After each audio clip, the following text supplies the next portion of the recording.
बातमी बीडमधून। बीडच्या केज तालुक्यातील मस्साजोग गावचे सरपंच संतोष देशमुख यांचं सोमवारी अपहरण करून हत्या करण्यात आल्याची धक्कादायक घटना घडली।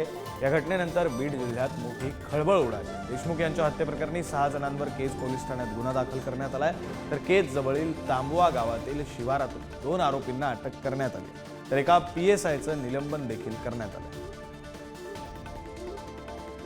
प्रतिनिधी उदय नागरगोजे आपल्यासोबत फोन लाईनवरून जोडले गेलेले आहेत। उदय, काय नेमकं घडलं होतं आणि PSIचं निलंबन नेमकं का करण्यात आलं या सगळ्या प्रकरणात? नक्कीच विक्रांत, आपण जर पाहिलं तर पवन चक्कीच्या कार्यालयात जी मारामारी झाली होती त्याचा व्हिडिओ नंतर व्हायरल झाला होता। त्या मारामारीच्या नंतर अपहरण आणि खून हा प्रकार घडला। खुनाचा ज्यावेळेस प्रकार समोर आला त्यावेळेस मस्साजोग गावचे जे ग्रामस्थ आहेत ते आक्रमक झाले आणि जवळपास 12 ते 14 तास त्यांनी मांजरसोंबा ते केज हा जो रस्ता आहे तो रस्ता रोखून धरला होता। यानंतर पोलिसांचे वरिष्ठ अधिकारी जे आहेत ते त्या ठिकाणी पोहोचले आणि ग्रामस्थांच्या ज्या मागण्या आहेत त्या ऐकून घेतल्या त्यांनी। त्यामध्ये प्रमुख मुद्दा असा होता की यातील प्रमुख आरोपी जे आहेत त्या आरोपींना अटक करावी, तसेच यातील 2 पोलीस अधिकारी जे आहेत त्यांचं निलंबन करावं।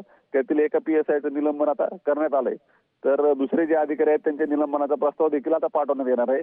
तसेच CID चौकशी ही देखील मागणी होती।